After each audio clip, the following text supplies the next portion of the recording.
para disponibilizar um tempinho para a gente falar de negócios, tá? Quem vai mediar esse encontro é o Márcio Cruz, que é consultor do Sebrae da Baixada Santista. Nós trouxemos aqui o Marcos Eduardo Oliveira, que ele é da Think Lab, ele também está aí afeito a essas coisas todas de hackathon, entende bastante de inovação. O Carlos Carneiro, que é da Vortex, manja muito de startup, vem trazer aí um viés para a gente a respeito de negócios inovativos, né? Fernando Oliveira, que do lado, até para falar um pouco do nosso desafio de negócios, que foi pautado em cima de um trabalho que o Sebrae fez. O Sebrae levantou alguns dados extremamente importantes com relação a crescimento de MEI, mas também fechamento de empresas, e aí nós, da ETEC de Cubatão, que estamos num local, numa região que precisa muito movimentar a inovação, falamos, por que não negócios, né? Porque dentro dos nossos cursos nós temos uma vertente grande de gestão, e aí vamos aí criar um hackathon e trazer essa temática de negócios para que as pessoas possam ajudar as outras também para melhorar a qualidade dos negócios locais e também fomentar novos negócios. Então, muito obrigada a participação de vocês.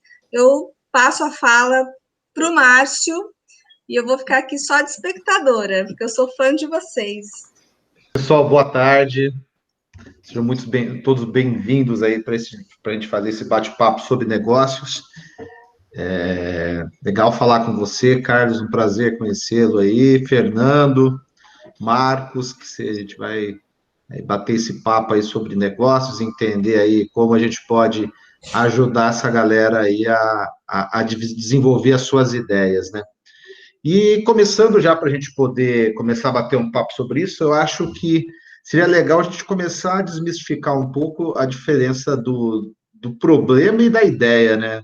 Que a gente vê que existe aí dois pontos, e às vezes as pessoas elas chegam focadas numa ideia, mas nem sempre é a ideia que a gente vai trabalhar, né? É muito importante a gente ter esse pensamento do problema bem difundido e bem entendido, né? Como é que você vê isso aí, Carlos? Como que é o trabalho de vocês aí, desenvolvendo essa parte do negócio? Cara, essa parte é importantíssima, realmente. É o começo de tudo. E a gente fala que a matéria-prima de tudo é o próprio empreendedor.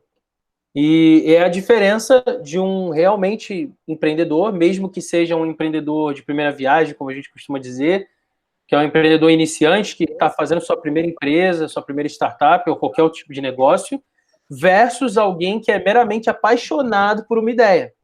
Tanto é que muitas pessoas, quando elas não conseguem desenvolver aquele projeto, naquela ideia que ela queria, ela desiste de empreender. Ela fala, ou vou fazer isso, ou beleza, vou mandar meu currículo, vou prestar concurso, vou fazer uma outra coisa. O empreendedor não. O empreendedor é o cara apaixonado por resolver problemas. É um solucionador para a vida. Né? Empreendedorismo é uma ferramenta de soluções, exatamente.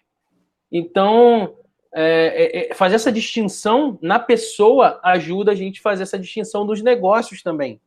Porque quando a gente está falando de negócios, e isso vai puxar o assunto, o tema inovação, a gente vai, no fundo, entender que a gente está lidando com demandas de seres humanos e outros seres humanos solucionando essas demandas. Então, alguém tem um problema e alguém soluciona esse problema. Então, é sobre isso no fim do dia. E quando a gente está falando de negócios, de inovação, de empreendedorismo, a gente está falando disso, de como construir diferentes formas de solucionar esses problemas e não meramente dar vazão a ideias de formas de fazer alguma coisa por se fazer. Porque se não tiver demanda, não tem o que ser feito, não faz sentido e muitos projetos eles fracassam por isso. Às vezes faz parte do aprendizado da pessoa, como eu falei, da pessoa empreendedor, fracassar também e aprender a recalibrar sua mentalidade ali, seu mindset, para conseguir entender isso. Falar, tá, isso aqui era um negócio que eu queria fazer, mas não necessariamente as pessoas veem valor nisso. Ô, Márcio e Carlos, se me permitem, acho que é importante esse questionamento que você fez, principalmente para participantes de hackathon, né? Porque a maioria das pessoas que entram no hackathon, e como o Carlos falou, acho que já tem uma ideia na cabeça e fala, não, eu vou criar isso aqui, né? E muitas vezes não se aprofunda no problema, né? E a maioria das vezes cria soluções que não tem um problema que é resolvido, e aí acaba realmente não tendo sucesso, né? O que as pessoas não podem esquecer, realmente, é que a startup, né, o modelo de startup é um modelo muito diferente de empresa, né? Primeiro que não é moda, né? É uma empresa, ela precisa faturar, precisa realmente criar soluções que alguém compre, né? Então, primeiro é isso. O segundo é que ela é um modelo muito enxuto, né? Ela não tem, por exemplo, recurso, ao contrário de uma grande empresa, que ela tem o recurso de fazer um P&D lá, de desenvolver por 4, 5, 10 anos uma solução, e ao final do desenvolvimento entregar isso para o mercado. A startup, ao contrário, ela não tem esse tempo, né? Então, ela não tem o tempo de errar, de chegar no tempo de desenvolver, sei lá, vou desenvolver uma plataforma, ficar 6 meses, 1 ano desenvolvendo, e chegar no final com ela pronta, e não tem ninguém para comprar, porque eu não validei realmente a minha solução, né? Então, a ideia que as pessoas precisam ter é que a startup, ela precisa estar sempre validando, perguntando ao mercado, e ela só faz realmente algo se tiver algum problema que ela está resolvendo, porque ela não tem tempo, recurso, e ela não pode se dar o luxo de errar. Já é um negócio de risco, né? E se você não minimizar esses riscos, entendendo quais são as dores que você vai trabalhar, o potencial de você ter insucesso é muito maior do que numa empresa, né? Então, acho que é bem legal essa abordagem, complementando. Legal, Marcos. Fernando? Sim, concordo plenamente. Eu acho que a definição de problema é algo muito difícil, não só para empreendedores, mas para todos nós, né? Eu acho que é algo que é do ser humano mesmo, da gente poder identificar isso, e também materializar esse problema para você poder definir as hipóteses de solução, né? Porque também existe um problema que a pessoa acha que uma solução vai resolver esse problema, né? Esse é um principal entrave. Então eu acho que é importante a pessoa também ela ter uma ideia de possibilidades para a resolução desse problema, tá? E um dos entraves também que eu vejo nesse processo é que quando a pessoa ela chega, né, a pessoa empreendedora, enfim, ela chega neste patamar, existe também a questão de traçar os objetivos. Eu acho que a pessoa também ela tem um problema, ela tem uma ideia, mas ela não sabe onde ela quer chegar. Então, isso é uma das coisas também que eu identifico, principalmente em novos projetos, em que é preciso você ter isso bem estabelecido para você poder traçar suas metas, seus indicadores, medir esse processo e conseguir estruturar o seu projeto. Então, realmente, assim como os colegas levantaram, eu acho que, de fato, você primeiro conhecer o problema é o primeiro passo. Eu acho que para tudo, para qualquer projeto, para qualquer iniciativa, e você conseguir desenvolver isso por meio de objetivos, metas, você consegue, de fato, realmente saber em que direção você vai caminhar. E aí, lógico, vem todos os desafios de você ter ali uma estrutura mais enxuta, que é uma startup, ou até você levando mais isso para um microempreendedor, um pequeno microempreendedor que já tem algo estabelecido. Geralmente ele está matando um leão por dia ali, sempre trabalhando naquele problema, e ele não sabe de fato quais os tipos de ferramenta, quais as alternativas que ele pode trabalhar para poder identificar esse problema, identificar a melhor estratégia para poder atuar no mercado. Então, eu acho que é um conjunto de objetivo. Legal, Fernando. Deu uma cortadinha aí no final da sua fala, mas deu para a gente entender aí bastante. Eu vejo, a gente está trazendo aí essa questão da mortalidade das empresas aí durante a pandemia e toda essa dificuldade, né, que trouxe para nós uma série de novos problemas, né, e a gente vê que as empresas que ganharam o jogo aí, que estão jogando o jogo de uma forma mais certa, são as empresas que já vinham fazendo esses investimentos em tecnologia, entendendo, né, essa questão do digital. Mas a hora que a gente olha para a micro e para a pequena empresa, né, para os MEIs, essas empresas que estão entrando, como que vocês acham que são os desafios dela agora para esse novo normal, né? Como que ela vai atuar em cima dessa nova realidade que foi trazida presente, né, essa questão do digital, né? Então a gente imaginava provavelmente que ia demorar um pouco mais para a gente estar nesse avanço de venda online, e a pandemia, então, ela vem e acelera todo esse processo. Como será que vai ser esse impacto para essas pequenas empresas? Como que elas vão poder seguir jogando o jogo? Vou Fala, falar Carlos. aqui, que com a bola eu pego aqui. Cara, eu acho assim, o que eu vejo, como você falou, apenas o tempo foi acelerado. Está acontecendo o que já era previsto de acontecer, todo mundo precisa se adaptar, e a barra está mais alta. É isso, sabe? Então, assim, eu sou uma das pessoas que estou há mais de uma década avisando isso. E era muitas vezes tratado como se fosse um profeta do apocalipse, dizendo que a coisa ia apertar, que ia ficar difícil para quem não fizesse essa transição digital logo, para quem não começasse a entender como funciona a inovação, ou até mesmo a linguagem e a cultura da internet, que isso é uma coisa importante, que beleza, dá para ganhar dinheiro ainda sem isso? Dá. Até hoje tem gente que presta serviço e nem maquininha tem, e ganha dinheiro ainda na mão, dinheiro espera. Beleza, mas, gente, isso vai acabar, isso está em declínio. Então, se você esperar esgotar para procurar outra coisa para você fazer, ou fazer as coisas de outra forma, você vai ser pego nessa transição aí, vai ser ruim. Então, já estava pregoando isso já faz um tempo. Então, o que acontece foi só que o tempo foi abreviado sobre isso, por causa de um fenômeno que aconteceu, mas era uma coisa já prevista que ia ter que acontecer.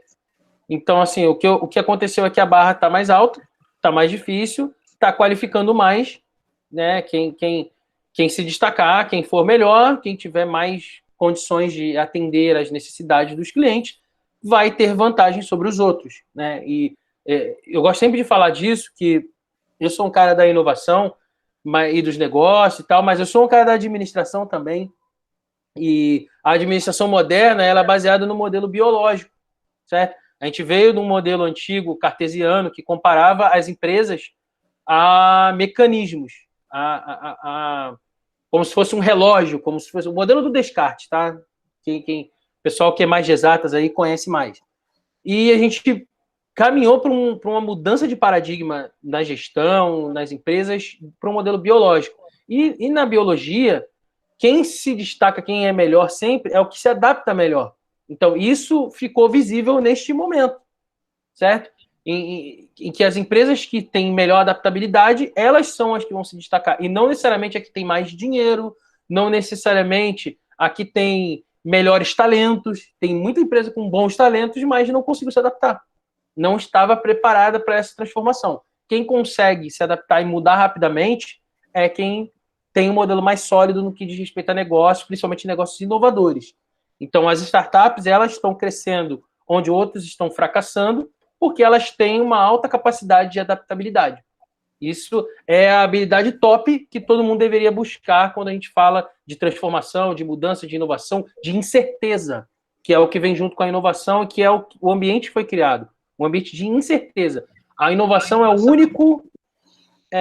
a única disciplina que nos ensina a tomar decisões sem ter todos os dados. Como você mitiga quando você não sabe tudo que vai acontecer, certo? Nós estamos nesse momento aí, como você citou, de pandemia em que o modelo político que a gente vive não oferece respostas para quando temos incertezas, e o modelo também da saúde, o modelo dos médicos, ele também não oferece respostas sem ter todos os dados. Então, o que fazer com um vírus que a gente não conhece, num modelo econômico que precisa parar como nunca antes? Como é que a gente faz? A inovação é que traz os métodos e as ferramentas para a gente lidar com isso, e era a primeira coisa que todos os líderes do mundo deveriam estar arrumando um conselheiro que manje de inovação para poder ajudar a tomar algumas decisões ali, porque as empresas, as startups fazem isso todos os dias e elas estão prosperando no meio da crise devido à alta adaptabilidade de lidar com as incertezas.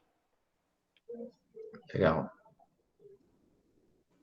Marcos, Fernando, querem falar alguma coisa? Acho que o Fernando levantou a mão, hein? Eu levantei a mão. Eu vou pular a ordem, tá, Marcos? Não tem ordem, não. Vamos lá. Só um pouquinho. Não, na verdade, até que o Carlos falou muito bem dessa questão dessa adaptabilidade, enfim, dessa resiliência, né, dessas empresas. Eu acho que a gente pode enxergar mais ou menos ali em eixos diferentes, né? Eu vou começar dos maiores para os menores, né? A gente vê, por exemplo, hoje a modalidade home office que a gente está tendo, enfim, nas grandes empresas. É muito engraçado, você acompanha nas redes e você vê que isso é como se, para muitas empresas de grande porte, por mais que seja um absurdo dizer isso, é algo como se fosse completamente inovador. Eu vi em grandes empresas trazendo isso como um diferencial para elas. Ah, porque agora a gente está adaptando isso para a modalidade home office, por conta da pandemia. E é justamente isso que o Carlos falou. Isso é uma coisa que é defendida há muito tempo. Você tem otimização de custo de diversas áreas por conta de você poder trabalhar no ambiente online. Então, já digo para essas empresas grandes que, de fato, esse novo normal para elas já deveria ter acontecido há muito tempo. E, assim, o que a gente pode dizer justamente é que essas empresas, a forma delas trabalharem, principalmente com o seu efetivo corporativo, vai mudar. E vai mudar e já está mudando desde agora. Porque eles investiram muito nesses ambientes, né, de home office para os seus colaboradores e, de fato, isso para agora, médio e longo prazo também. A forma deles trabalharem lá na frente vai ser completamente diferente. E agora falando sobre realmente o mercado, enfim, o microempreendedor, aquele que trabalha com um produto e tem a sua clientela também, que é completamente ali no boca a boca, é algo completamente offline, ele enfrenta essa dificuldade também, não só dele adaptar o negócio dele, mas também entender o público dele e educar o público dele para que consiga utilizar uma plataforma, por exemplo. Vamos dizer aquela padaria ou aquele negócio enfim, bem de bairro mesmo, que tem uma clientela formada e, de repente, o negócio dele fechou por conta do distanciamento social, ele não conseguia adaptar as ferramentas que ele tinha para poder fazer a venda, para poder comunicar, divulgar o seu produto. Então, assim, existe, de fato, uma dificuldade daquela empresa ela se estruturar, né, neste novo ambiente, mas também existe a questão de conscientizar, de educar o público para que ele não tenha uma oferta oprimida, né, ele vai estar ali trazendo novas ferramentas, trazendo investimento para o negócio dele, e ele não vai ter, de fato, um feedback positivo quanto a isso. Então, isso também reflete muito nas próprias startups, né, nos próprios projetos. Você vê startups aí enfim, projetos de muitos anos que batem na mesma tecla e não atualizam o seu modelo de negócio. É incrível você ver aí grandes projetos que têm uma escalabilidade muito maior do que ela, de fato, pode ter hoje, porque justamente não trabalha nas atualizações, não está atento ao mercado.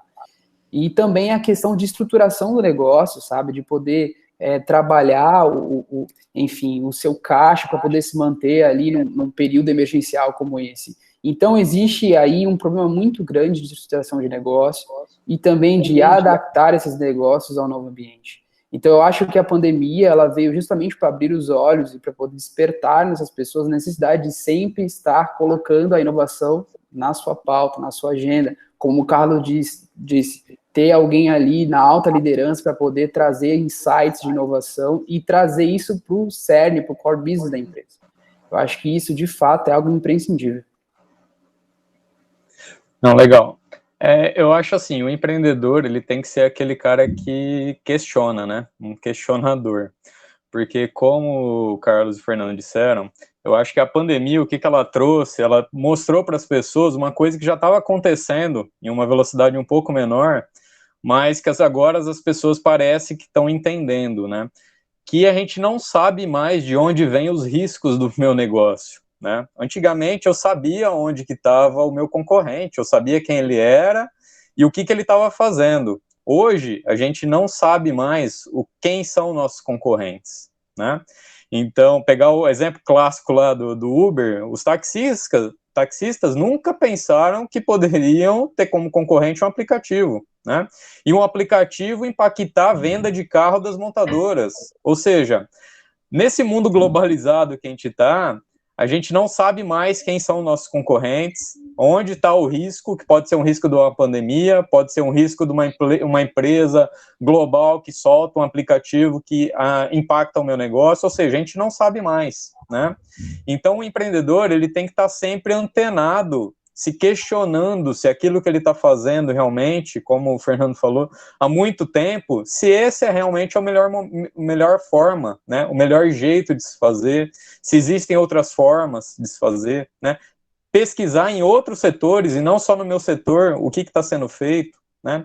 E é importante deixar claro para os pequenos aí, empreendedores que inovação não tem uma relação direta com tecnologia, né? É importante realmente tecnologia ser usada, mas a gente pode aprofundar isso, mas é um assunto bem mais profundo, né?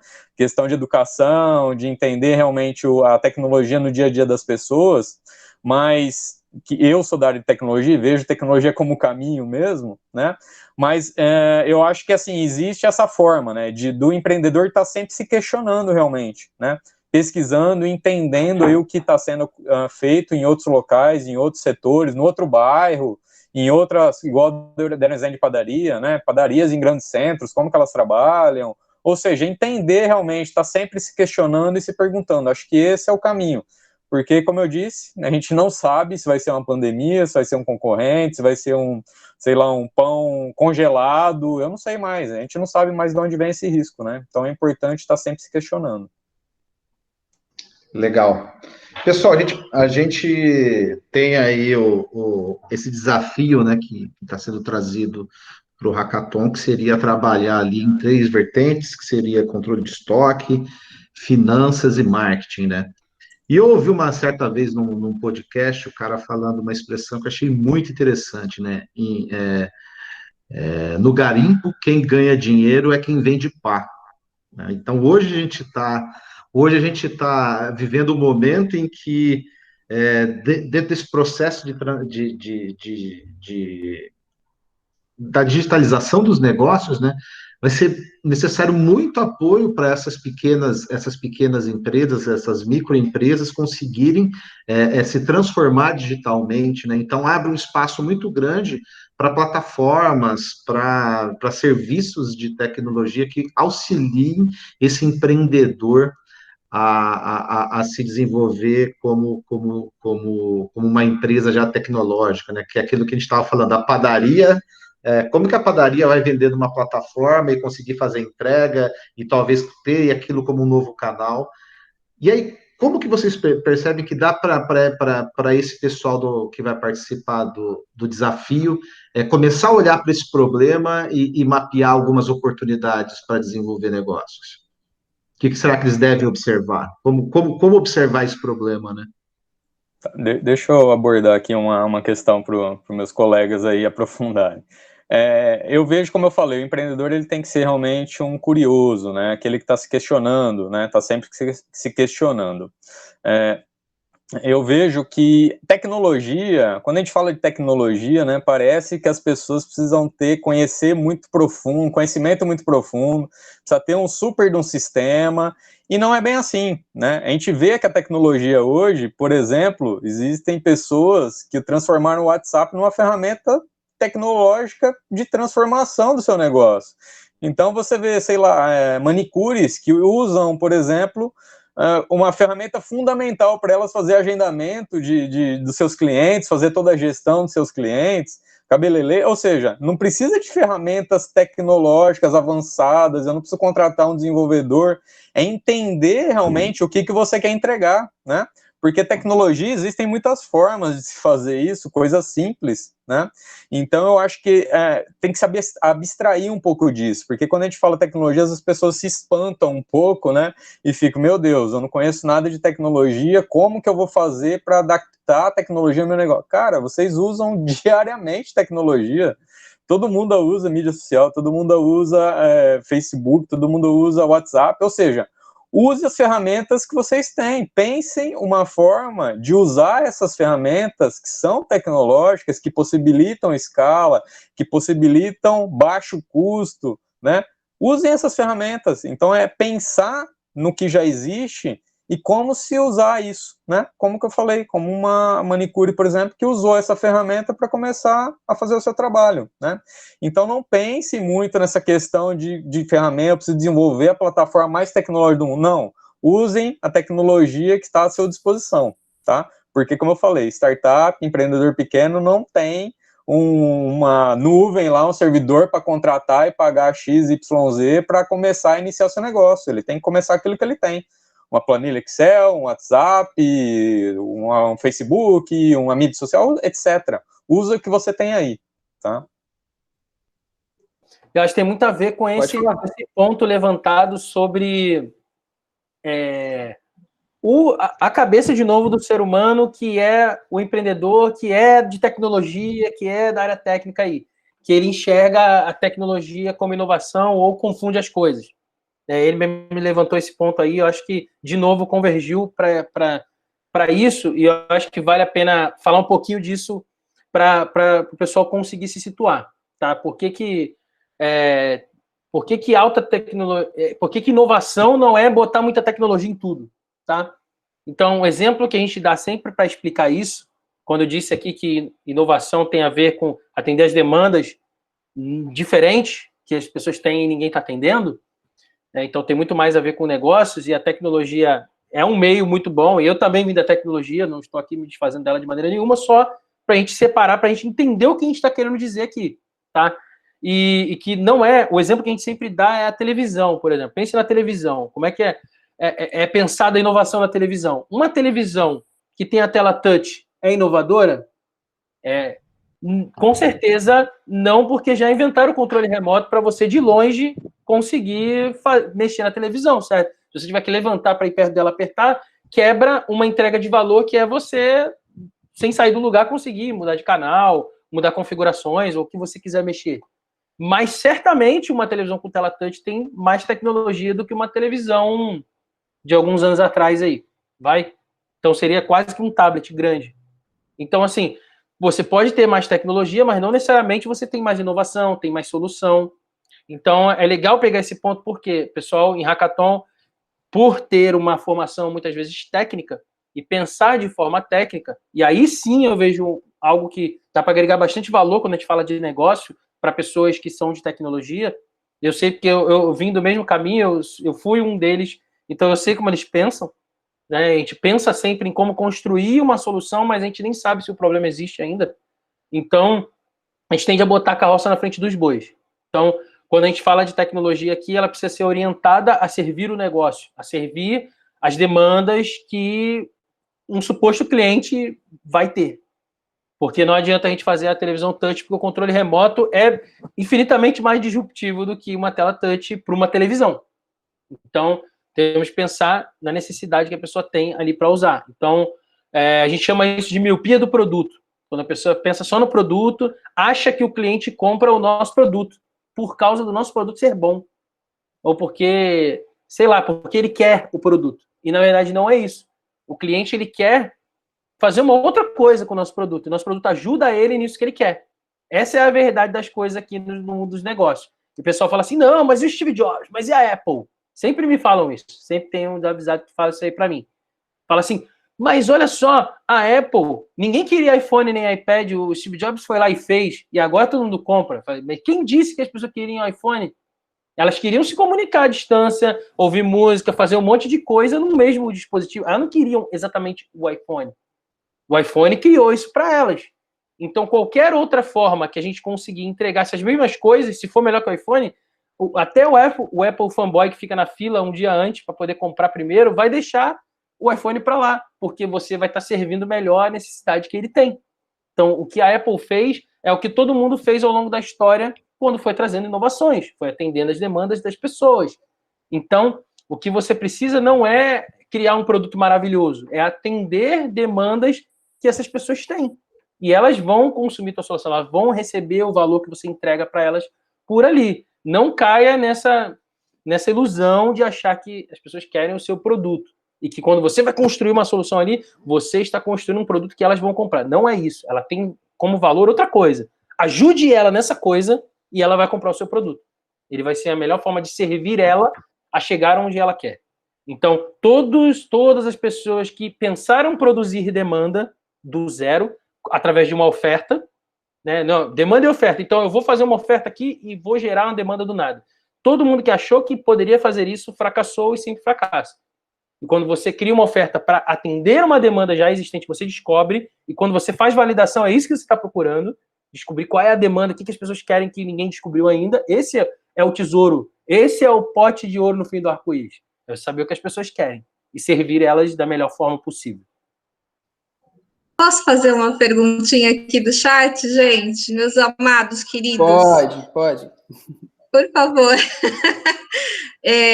A Alexandra está perguntando, a Alexandra Villanova, ela está fazendo um pedido. Por favor, falar sobre alta tecnologia e baixa tecnologia. Ok. Eu só vou pedir só para eu poder comentar o que os colegas disseram, só para a gente poder aproveitar o time e a gente responde. Pode ser, professora? Já vai, Tá já fala pode de sequência, sim. já vai respondendo na sequência, já vai levando o assunto aí, vamos fluindo. Gente, vão fazendo as perguntas pelo chat, que eu estou monitorando o chat, tá bom? Boa. Perfeito. Essa questão que o Carlos falou justamente sobre a gente vender valores, né? Trocar valores, porque é muito importante a gente não só se apegar aos atributos do produto e pensar realmente em atender a necessidade do consumidor, é justamente o marketing, né? Eu acho que isso tem que estar muito bem agregado ao teu plano de negócio, a forma como você vai criar valor para o teu produto e você, direto ou indiretamente, vai atender essas necessidades do teu consumidor. De fato, realmente é algo muito importante.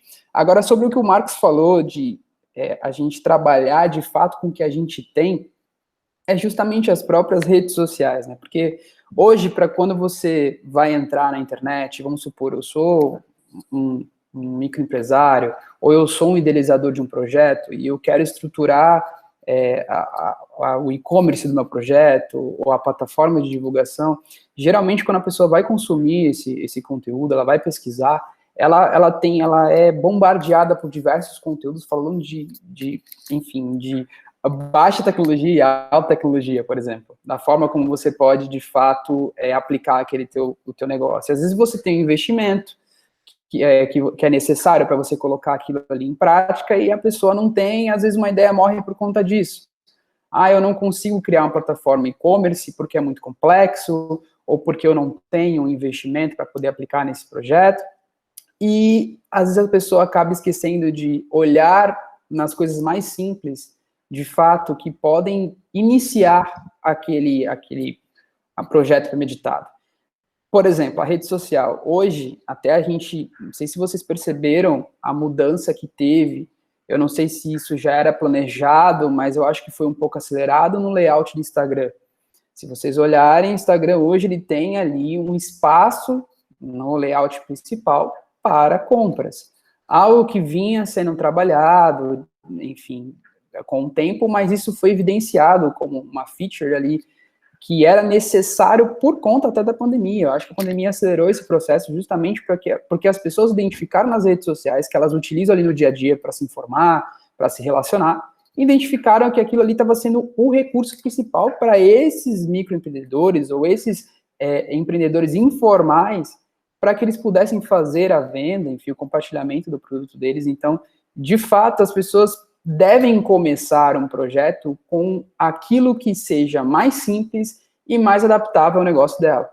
Então, por exemplo, se a pessoa está trazendo um projeto, um aplicativo, que seja, até a questão do segmento de manicure, que foi dito aqui, ela pode utilizar muito bem as ferramentas das redes sociais para poder alavancar isso, para poder conhecer novos públicos, para poder atingir novos públicos. Isso, de fato, é importante. Eu acho que para um projeto, para uma startup ou qualquer que seja o eixo de negócio, é importante começar. Esse é o principal problema que a gente identifica, que a pessoa vai lá, ela sabe qual que é o problema, ela sabe qual que é o objetivo, só que ela barra no investimento, ela barra nas dificuldades tecnológicas ou estruturais. E isso é importante. É importante a gente começar com o que a gente tem. Então, por exemplo, numa rede social, você consegue vender e vende muito. Eu conheço muitos proprietários que começaram na internet e hoje conseguem aprofundar conteúdo com o site, conseguem ter uma estrutura e futuramente uma franquia. Então, eu acho que esse processo, essa escalabilidade, ela precisa ser abordada nesses projetos. Que é o que geralmente barra essas pessoas, geralmente acaba com um sonho que de fato pode acontecer, ele pode ser realizado. Então, é isso que o Marcos falou, acho que tem que começar. Eu acho que esse empurrãozinho, realmente, ele acontece quando a pessoa participa do hackathon, enfim, para poder, de fato, entender essas possibilidades e conseguir aplicar, tirar a ideia do papel. Alta tecnologia, alta e baixa tecnologia, gente. Pode engatar aí, Fernando. Assim, de fato, depende muito, assim, da perspectiva que a pessoa ela quer entender. Porque, assim, a tecnologia, na verdade, eu acho que ela, e alta tecnologia, os colegas podem dizer se tem aqui um termo técnico para isso, mas, de fato, você identifica a forma como que você consegue adaptar o teu negócio, o teu projeto da melhor maneira possível. Por exemplo, identifico de uma forma de alta tecnologia que você utilize ali alguns tipos de inovação completamente diferente do comum. Por exemplo, você tem a questão de inteligência artificial, ou machine learning, por exemplo. Você tem alguns tipos de featuring que são muito mais aplicáveis para negócios bem estruturados. Então, você consegue trazer ali algo completamente diferenciado para o seu negócio para que ele consiga ter uma automatização melhor. E assim, eu identifico como baixa tecnologia alguns processos em que você consegue utilizar recursos mais comuns no mercado e algo que não seja totalmente voltado a plataformas digitais, por exemplo. Eu vejo como alta tecnologia uma forma diferenciada de você aplicar no teu negócio para que ele consiga ter uma sustentabilidade melhor. Por exemplo, eu vejo, inclusive, até uma metodologia de negócio, uma metodologia de estruturação como uma baixa tecnologia. Porque, geralmente, as pessoas... É o que os colegas vêm falando numa conversa desde o início. As pessoas veem como tecnologia uma coisa, um monstro, um bicho de 7 cabeças, e não é isso. Ela é escalonada por etapas. Então, você consegue aplicar isso de forma diferente no teu negócio. Não sei se os colegas têm algo diferenciado para poder contribuir. Acho que ficou perfeito. Para mim, é isso aí mesmo. Então, falar um pouquinho aqui da tecnologia em geral. Já que a gente falou de tecnologia alta e baixa, ela perguntou assim, né? Eu não sei exatamente se é isso que ela quer saber também, mas o que a gente tem que entender é que a gente chama de tecnologia, geralmente, a alta tecnologia, que é do termo em inglês, o high-tech, que a gente fala assim de forma mais informal, que é a tecnologia computacional, que é geralmente chamada de alta tecnologia, de high-tech, tá? Porque muita coisa que a gente, às vezes, acha que não é tecnologia. Tecnologia é ciência das técnicas. Quando o ser humano lá atrás criou equipamento para caçar, criou ferramenta, aquilo lá era tecnologia da época. Era a tecnologia mais avançada que se tinha e, às vezes, era inovação também, tá? Mas, quando a gente fala hoje em dia assim, geralmente, quando a gente se refere à alta tecnologia, a gente está se referindo ao que tem, ao que é de ponta na tecnologia computacional, porque existe muita tecnologia, a gente fala de forma genérica mesmo, assim, solta, assim, fulano é de tecnologia, CTO lá, chefe da tecnologia, geralmente a gente está falando no máximo de hardware e software, tá? Mas a tecnologia, essa expressão, essa palavra mesmo, ela se refere a uma gama de coisas muito maior do que o que a gente usa normalmente para fazer os negócios aqui, coisa e tal, tá? Então, a tecnologia em si é uma coisa muito mais ampla do que só computação, do que só celular e computador, mas usualmente para nós aqui no mundo dos negócios é o que a gente mais utiliza, né? E agora com a internet, com sistemas muito mais interligados em rede, dá para fazer coisas muito diferentes, né? Como foi citado aí, as tecnologias emergentes, tecnologia como inteligência artificial, como blockchain, um monte de coisa que antes não dava nem para sonhar. Agora dá para você fazer e tornar real. E tem coisa, inclusive, que é viável, mas que ninguém quer. Simplesmente. Não tem demanda, como eu tinha falado antes aqui. Mas que é viável pela tecnologia que a gente tem hoje. Então, por isso que a tecnologia em si ela é uma ferramenta, ela é neutra. Certo? Uma faca, como eu falei aqui, já foi tecnologia. Ela é boa ou ruim? Nenhuma das duas. Com uma faca você pode cometer um crime, machucar uma pessoa, mas também você pode usar para preparar seu alimento e ser bom para você. A tecnologia é a mesma coisa, ela é neutra, então, assim, é por isso que a gente tende a carregar o viés da tecnologia pelos negócios. Quando você cria uma empresa, você tem uma visão de onde você quer chegar, algo que você quer realizar, um propósito, e aí a tecnologia ela vai sendo puxada para potencializar isso. Ela pega algo pequenininho e transforma isso em algo gigantesco, maravilhoso, mas ela não produz essas variáveis, esses resultados. Isso vem do negócio. Legal. Interessante a gente comentar também, Carlos, bem colocado, a questão da velocidade, né, em que uma tecnologia, de alta, ela se torna algo comum.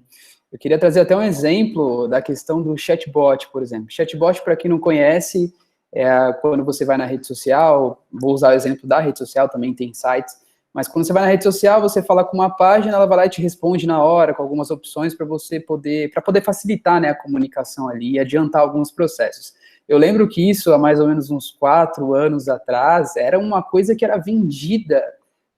Tinha empresas especializadas que estavam se especializando em chatbot para poder oferecer esse serviço. E hoje, a própria plataforma, o Facebook, por exemplo, te oferece isso dentro da própria rede social. Você consegue configurar você mesmo, deixar ali de uma forma, lógico, mais simples do que personalizado, mas você consegue ali você mesmo trabalhar e conseguir oferecer esse tipo de serviço na tua página. Então, assim, é importante também entender que essa questão de baixa e alta, que ela é completamente volátil.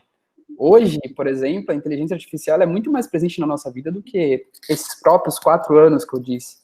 Então, assim, é importante entender que essa alta tecnologia é sempre algo que esteja realmente muito acima do que é o usual, né? Enfim, do que é realmente aplicado. E numa startup, num projeto, realmente a gente tem uma familiaridade muito maior com a tecnologia, então é difícil meio que você classificar como baixa e como alta nas ferramentas disponíveis no mercado. Legal. O Mário Campelo aqui, ele fez uma pergunta que é interessante, né? Como é possível saber se a minha ideia funciona, né? Eu já começo a colocar um carvãozinho nessa conversa, que é entender se realmente ela resolve o problema, né? A gente está aqui girando e caímos sempre no mesmo processo. Mas como ele está perguntando aí, eu acho que também é interessante se a gente pudesse demonstrar para eles meio que um passo a passo de como que eu poderia entender se aquele problema ele é viável e como que eu posso criar ali uma validação para seguir ali de uma forma rápida para que eles possam desenvolver isso ao longo do hackathon. Márcio vai dar a oficina de modelagem Canvas para a gente. Carlos Carneiro vai dar a oficina de validação. Então, e o Marcos é jurado, viu, gente? Só para colocar vocês aí no meio do negócio, como vai acontecer. Não, deixa eu só introduzir, aí é bom que você falou, Cristina, que assim o Carlos complementa lá, que ele vai falar de validação. Mas uma coisa importante é que os empreendedores, né, nós empreendedores, nós pegamos as nossas ideias como se fosse um bebezinho, né? A gente não quer que ninguém fale mal, a gente não quer expor ela a nada, a gente não quer questionar, porque a gente acha que ela é a melhor do mundo, né? Então a gente fica com essa questão, a gente fica se esquivando dos problemas para que realmente ninguém inviabilize a nossa ideia, né? E não pode ser assim, porque se você criar uma ideia, né, como um bebezinho, e não espremer ela, não validar, não testar realmente para ver se ela é viável ou não, e você levar ela à frente, lá na frente ela vai ser inviabilizada pelo mercado, tá? E aí você perdeu muito tempo, energia, dinheiro para levar isso para frente, né? Então, quanto antes você inviabilizar, verificar realmente se ela é viável ou não, ou seja, questionar, espremer, que é um processo aí que o pessoal vai falar mais a fundo, melhor, porque quanto antes ela for validada, menos tempo e energia você perde. Lembrando que a gente falou que modelo de startup, você não tem tempo, né, para ficar perdendo muito tempo desenvolvendo uma coisa que ninguém quer. Então, assim, não transforme a sua ideia num bebezinho, né, que ninguém pode falar mal, que você fica com ciúme. Deixa realmente as pessoas questionarem, criticarem, para você ver se ela se sustenta, tá? Se ela se sustentar depois de passar por todas as críticas, por todas as questões de validação, opa, aí sim, realmente era uma ideia que deveria ir para frente, tá? Seguinte, eu não vou falar muito sobre a validação em si, já que eu vou falar no dia, então quem quiser saber, participe aí do Hackathon e esteja lá no dia, mas eu vou dar uma introdução interessante aqui do porquê que isso é muito importante, pegando o gancho agora do Marcos, tá? Porque o que acontece, galera? Qual que é o problema? Ele acabou de expor aqui, vamos organizar o que ele falou pra gente aqui agora na nossa cabeça. O problema é a gente ter uma ideia e na hora que a gente for pôr em prática, eu fazer uma ideia lá que tem uma plataforma, uma tecnologia, alguma coisa, mas que ninguém quer comprar, certo? E aí ele falou, você vai gastar tempo, dinheiro, energia, coisa e tal. Esse é o problema. Então, como que a gente evita isso? A gente descobre primeiro que as pessoas querem, lembra que eu falei da demanda aqui? A demanda que é importante, a gente descobre o que as pessoas querem e oferece isso. Se eu já tenho uma ideia prévia que eu acho, que é o que a gente, na metodologia, chama de hipótese, eu acho que talvez dê certo, mas eu não tenho certeza, então eu guardo um ceticismozinho aqui, né, tipo uma desconfiança, pode ser que não dê certo, mas eu tenho uma hipótese, eu tenho que pôr ela à prova logo. Então tem 2 problemas que a gente precisa lidar aqui quando a gente fala de criar um negócio inovador. O primeiro, os 2 são coisa da nossa cabeça, tá? É por isso que eu vou falar disso aqui, não da validação em si, mas da justificativa da validação como ferramenta para solucionar isso. Uma se chama viés de confirmação, tá? Que quando a gente tem uma ideia prévia e a gente quer fazer validação para confirmar que a gente tem razão, que a gente está certo. Que a minha ideia ela realmente funciona. Ele falou, por exemplo, quando a gente lida com ela como se fosse um bebezinho, pô, que maldade você ir contra um bebezinho, certo? Você já fica emocionalmente enviesado, certo? Você quer que o bebezinho seja feliz, né? Então, a mesma coisa aqui. Então, o viés de confirmação é quando você vai fazer a validação tentando acertar. E aí você precisa mudar a sua cabeça e pensar que você, a princípio, você não sabe. Então, você talvez possa estar errado, já que você não sabe. Então, você tem que inverter, ao invés de viés de confirmação, você tem que usar um método de falseamento, uma coisa da ciência empírica mesmo, que você tem que tentar quebrar a hipótese, pensar assim, será que deu certo aqui, mas será que eu conseguia fazer não dar certo? Se o negócio sobreviver às suas tentativas de sabotagem, aí talvez tem coisa aí. Talvez ainda. Ainda pode ter coisa que você não viu. Mas ele é mais sólido do que você tinha imaginado, porque ele passou por alguns testes. Então, primeiro é o viés de confirmação. O segundo chama princípio da indução, que é uma coisa da filosofia, que é aquela coisa que todo mundo sabe isso, tá? O nome pode parecer estranho a alguns, mas eu vou explicar o que é, você vai falar assim, já passei por isso. Que é o seguinte, quando você acha que tudo que aconteceu no passado vai se repetir no futuro. No presente, no caso, né? Porque você vê, sempre foi assim, eu comentei no chat quando falaram das empresas que funcionam há não sei quantos anos do mesmo jeito, e aí mudou tudo por causa da pandemia e ela se lascou. Por quê? Assim, 50 anos eu faço as coisas assim e tá funcionando. Por que eu vou mudar agora? Então, é justamente porque funcionava há 50 anos que não funciona agora, porque o mundo de 50 anos atrás não é o mundo de agora. As tecnologias de 50 anos atrás não são as tecnologias de agora. Inclusive, o seu consumidor de 50 anos atrás não é o consumidor de agora. E até as pessoas que são iguais, elas mudaram também. De ideia, de pensamento, de necessidades. Então, eu sempre brinco e falo que é como se você estivesse jogando futebol no campo antes. E funcionava tudo bem. Agora você, tá debaixo d'água e você ainda quer jogar futebol debaixo d'água. Não vai funcionar. A bola vai boiar, você também, se você não souber nadar, você vai se afogar. Tipo isso, todo o ambiente mudou e o cara tá lá do mesmo jeito. O princípio da indução, ele faz isso. A gente olha para o passado e fala assim, foi assim sempre, então vai continuar. Nunca antes aconteceu de ter uma pandemia global que as autoridades parassem o mercado. Então, como nunca aconteceu, nunca vai acontecer. Não, ao contrário. A primeira vez que acontecer, todo mundo vai ser pego de surpresa. Então, você precisa se livrar, através da validação, dessas 2 coisas. Do princípio da indução e do viés de confirmação, ser mais cético, ser mais curioso, ser mais chatinho e falar assim, será que eu consigo fazer isso aqui dar errado? Se não, o negócio ele vai se provar viável para você e o que vai validar de verdade que algo realmente é aquilo que está certo? O mercado. Então, através das pessoas que estão naquela faixa de cliente lá, que tem a ver com esse problema, que precisam dessa solução, que o teu produto vai ajudar ela a conseguir, ali você vai ver esse encaixe, se ele vai dar certinho de problema e solução. Quando o cara está apaixonado pela ideia, ele acaba torturando os dados que ele recebe até que eles confessem aquilo que ele quer fazer. É bem isso que o Carlos trouxe. O cara passa a ter tanta confiança e achar que aquilo é tanto que ele não consegue ler outra informação a não ser aquela que diz o que ele quer saber. Vamos complementar, Fernando? Não tenho que complementar. Muito bem explicado. Ficou Perfeito. bem claro, né? Ficou ótimo. bem claro. Ótimo. Não, mas é justamente isso, gente. Como trazer velocidade para todo esse processo, né? 2 dias para poder fazer isso, a gente está falando aqui em coisas que muitas vezes são muito demoradas, né? Parece que são muito demoradas, né? Quando a gente não tem essa experiência.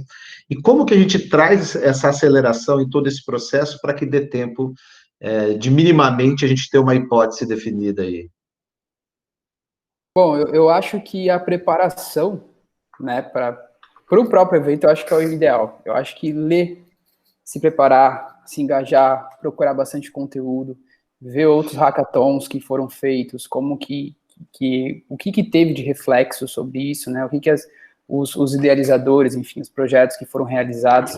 Eu acho que a principal preparação do candidato, enfim, do participante, é importante para que ele já chegue munido de pelo menos um mínimo de informação, porque isso vai ajudar, de fato, no desenvolvimento da ideia, porque eu acho que, nesse processo, o papel das pessoas que estão ali contribuindo para poder auxiliar nesse desenvolvimento é justamente trazer em curto espaço de tempo, né, o máximo de alternativas, de ferramentas, de conceitos que possam ajudar esse projeto para que ele seja, de fato, estruturado para entrar no mercado.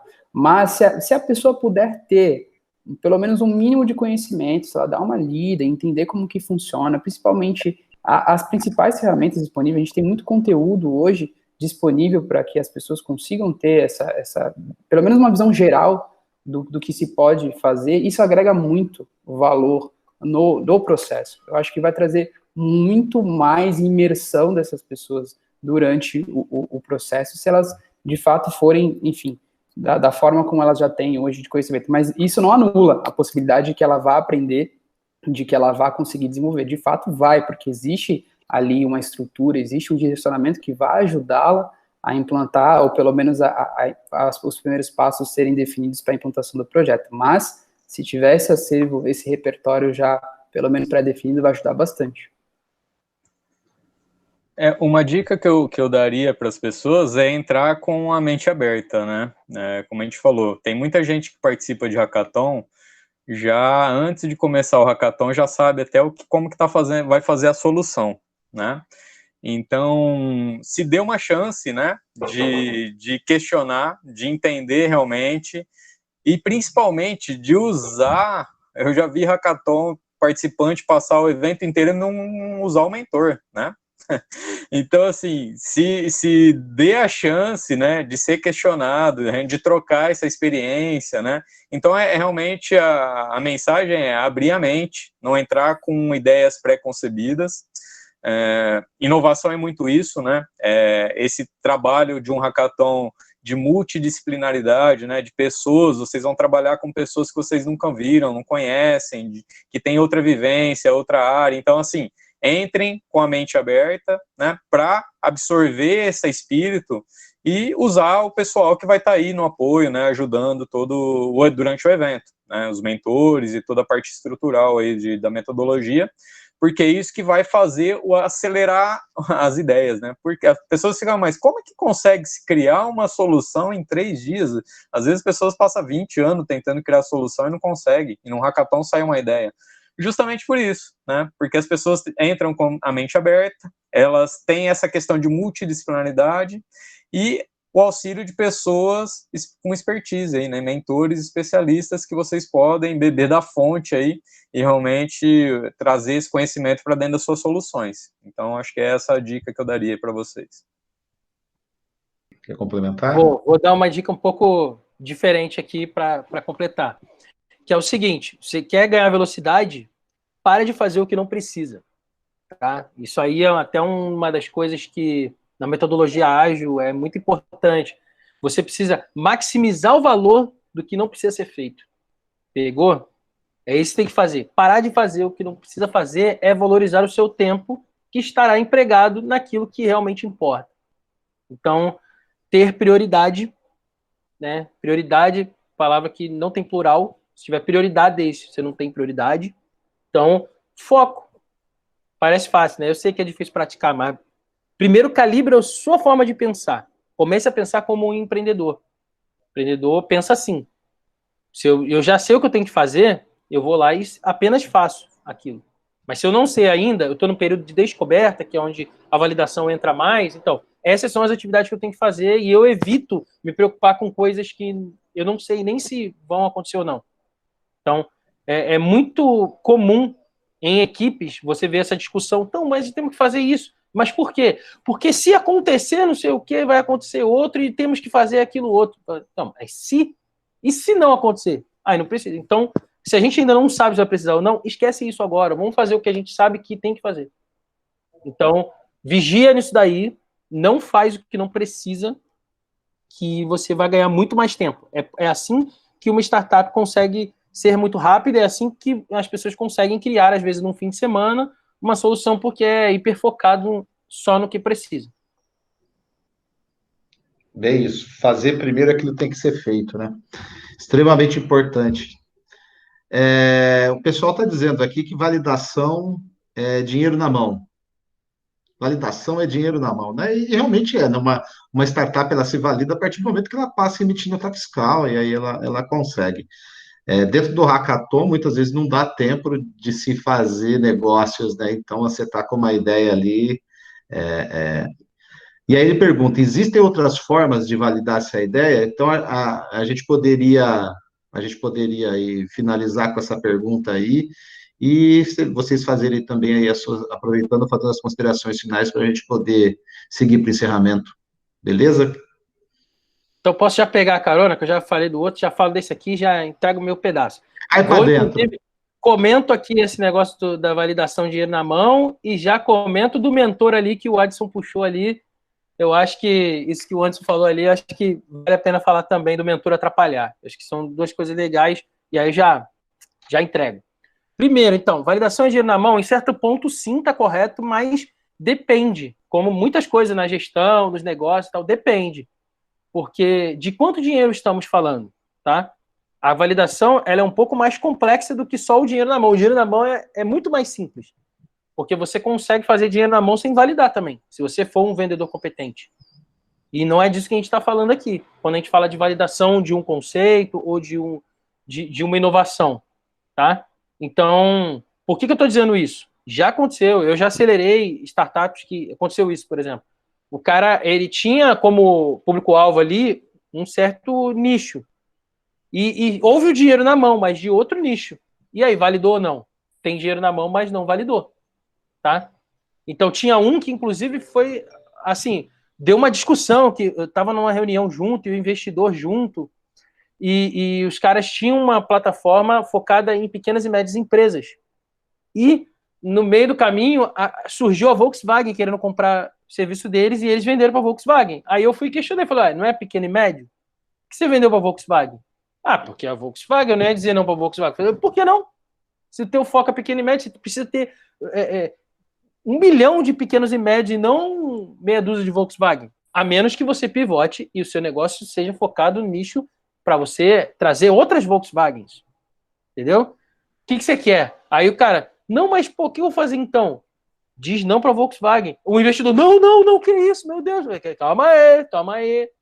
Calma, que eu vou explicar por quê. E por que, se você pegar a Volkswagen, vai ser ruim. E aconteceu. Eles foram teimosos, não me ouviram, tá? Só para vocês verem. Ainda que eu fui todo eloquente lá, construí todo um raciocínio, expliquei, desenhei, fiz de tudo, e mesmo assim, o negócio do mentor atrapalhar, olha só, talvez eles acharam que eu atrapalhei. Mas depois deu problema isso daí. E aí eles lembraram de mim, como muitas vezes aconteceu. Então, eu mesmo assim, estou falando aqui para vocês agora, tipo, nesse tom mais engraçado e tal, mas a conversa foi bem tensa, assim, né? E já participei de várias situações assim, onde, inclusive, os empreendedores não deram ouvidos. E eu estava ali construindo uma explicação totalmente racional, desprovida de emoção e de opinião também minha. Eu estava tentando fazer eles aplicarem um método. E mesmo assim, eles não me ouviram e eles perderam dinheiro e tempo. A empresa, não precisa nem dizer que não conseguia escalar depois, porque se espalhou muito. Mas tinha dinheiro na mão, eles faturavam, tinha dinheiro. Mas não o suficiente. Eles não cresciam como uma startup. Cresciam como uma empresa de serviço, porque de verdade eles não estavam funcionando como uma startup. Então, assim, eles até conseguiram um resultado, mas não era o esperado, estava abaixo. Isso aí criou problema com o investidor, com um monte de gente. Entendeu? Então, esse é um caso clássico, tá? De dinheiro na mão é validação, mais ou menos. A validação é quando tudo bate certinho. Do jeito feito daquele mesmo jeito, para o mesmo cliente, resolvendo o mesmo problema da mesma forma, repetível, escalar tudo no seu lugar. Quando você consegue, com as variáveis travadas, validar cada uma e dizer isso aqui é por causa daquilo. Quando você sabe porque você acertou. Você tem as relações de causa e efeito claras, você validou. Se você acertou e ganhou 1 milhão, ganhou uma bolada, mas não sabe por quê, você falhou. Porque do mesmo jeito que subiu o seu gráfico lá, depois ele vai cair. E você também não vai saber por quê. Certo? Então, quando você valida, é quando você tem o domínio disso. A relação de causa e efeito é clara para você. O dinheiro é um indicador, mas ele não te dá a resposta à relação de causa e efeito. Ele te dá apenas um resultado que aconteceu. Por que aconteceu? Essa é a pergunta que você, como empreendedor, que manja de validação, tem que saber responder. É o porquê. Entendeu? Agora, do empreendedor, do mentor atrapalhar, eu vou fazer um meia-culpa também. Às vezes atrapalha mesmo, tá? Principalmente se você tem muitos mentores e os mentores têm ideias diferentes. Se o mentor ele não é técnico em fazer essa mentoria aí, ele vai dar a opinião dele. E aí a opinião, cada um tem a sua, e às vezes eu já vi em eventos, em programas aí, por aí, no ecossistema, que a startup ficou realmente confusa, porque um mentor falou uma coisa e o outro falou o extremo oposto. E aí os caras falam, e agora o que eu faço? Eles até queriam ouvir o mentor, não eram teimosos que nem esse que eu falei agora aqui. Eles já queriam ouvir, mas ele falou, ouço quem? Quem tá certo? Eu não sei. Então, quem era mais coerente ali era o empreendedor da startup, que ele falou assim, cara, eu escutei os caras, mas eu não sei quem tá certo. Entendeu? Aí jogou a bola pra mim, falou assim, e aí, o que você acha? Eu falei, cara, acho que não devo te dar uma terceira opinião para te confundir mais. Acho que você precisa ter mais método para poder pegar o que um te falou e testar. E pega o que o outro fez e testa também. E aí, o que funcionar, você segue, pô.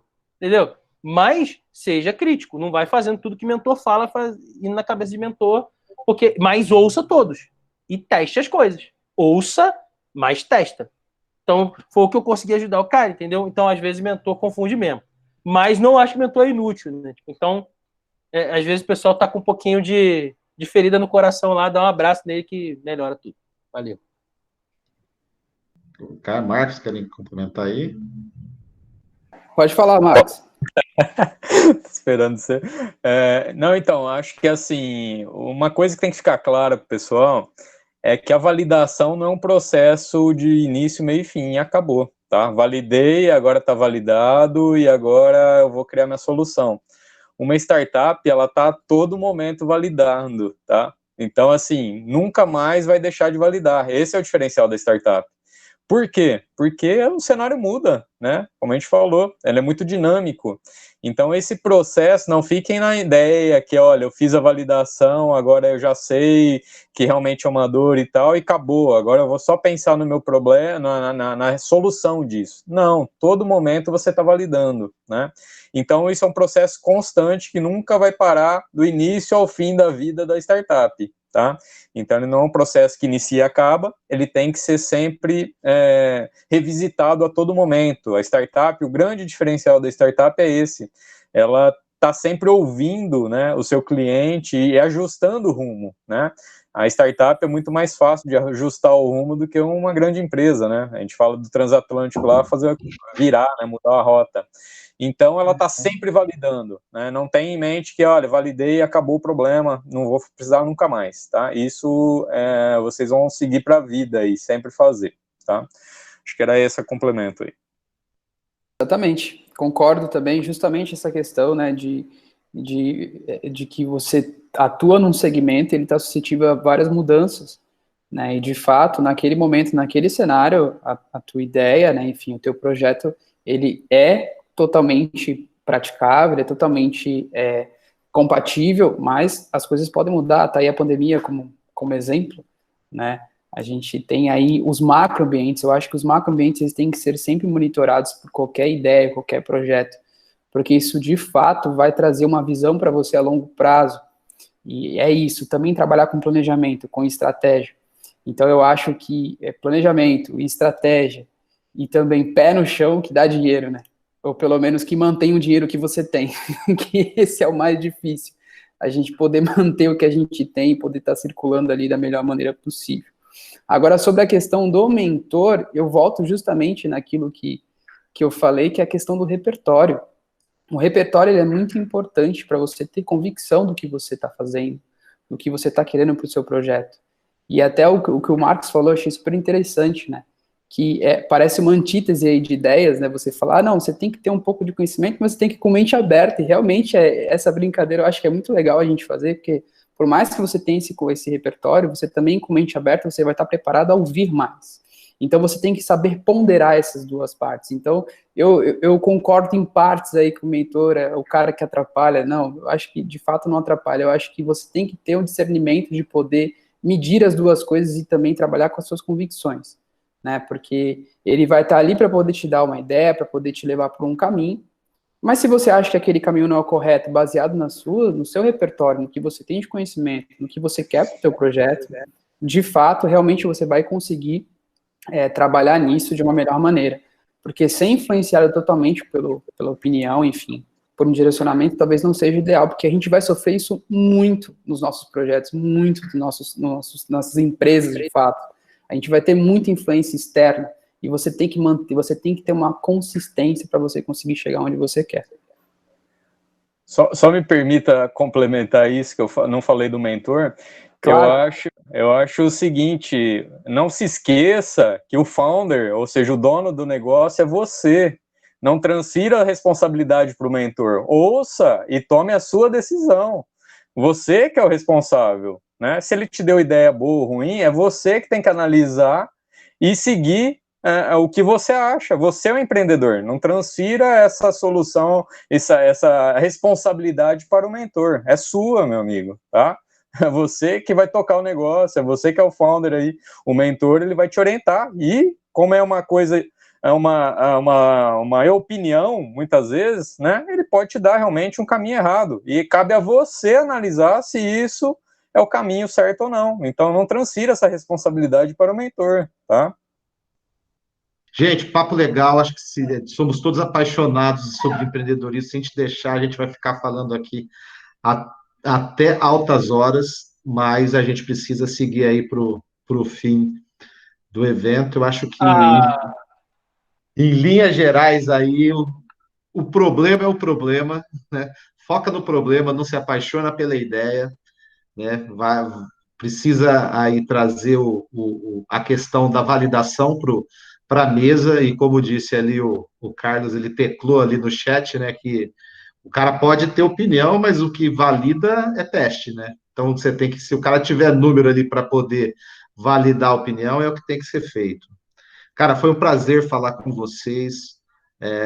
Cristina aí, foi muito legal poder estar aqui falando com toda essa galera aí, discutir aqui empreendedorismo. Se deixar, a gente fica, né? Mas agradecemos a oportunidade e valeu, Cristina. Muito obrigada pela participação de todos vocês, Márcio, trazendo aqui esse viés do Sebrae, focado em empreendedorismo, ajudando os micro e pequenos empresários no Brasil inteiro, isso é super importante. O Sebrae abre portas, ajuda, tem curso, tem muita coisa legal que a gente pode procurar, eles estão sempre atentos aí a ajudar o empreendedor. Carlos Carneiro, coração. Carlos, brigadão, esse olhar crítico e analítico aí em cima do ecossistema, isso é super bacana também. Marcos, obrigada. Marcos está desenvolvendo um trabalho super bacana com inovação, com pré-aceleração. Parceiraço aqui nosso, Fê, o que eu falo, né? Não falo nada. Então, a gente está aí sempre tentando trazer um pouco do que acontece no mercado, para que todo mundo possa interagir, todo mundo possa ter esse olhar de empreendedor aí, que pode realmente ultrapassar as barreiras aí, melhorar a vida de muita gente. Nós vamos ter mais 2 talks temáticos essa semana, no dia 3 e no dia 4, então, por favor, fiquem ligados nas nossas redes sociais aí. A Júlia está sempre colocando e atualizando o que está acontecendo. Link para inscrição para participar do Hackathon, a gente colocou aí no chat, dá uma olhadinha, e a gente vai colocando as coisas para vocês irem acompanhando. Agradeço de coração a participação de todos, foi um bate-papo muito legal. Professor João Fernando, obrigada. E, por favor, gente, acompanhem a gente aí. Esse vídeo vai subir lá para o YouTube, tá? E aí vai ser muito bacana ter vocês aí conosco. Legal, gente. Um grande abraço. Obrigado, gente. Obrigado por tchau, mais gente, uma tarde muito obrigada. aprendizado. Tchau, tchau. Valeu, até mais. É troca, né? A gente troca. Sim, já aprendi mais hoje. Tchau, pessoal. Obrigado. Parabéns aí pela organização, Cristina, pelo engajamento pessoal. Parabéns aí. Força para vocês. Obrigada, Marcos. O time está aqui, não está todo mundo, mas tá o Jefferson, tá o Anderson, Olivia, não sei se já saiu, a Bárbara, o Léo, a Júlia, tá todo mundo aqui. Parabéns, é isso aí. Vamos desenvolver as coisas aí. Parabéns. Obrigada, gente. Vou encerrando aqui. Muito obrigada pela participação de todos. A gente espera vocês na quinta-feira. Até mais.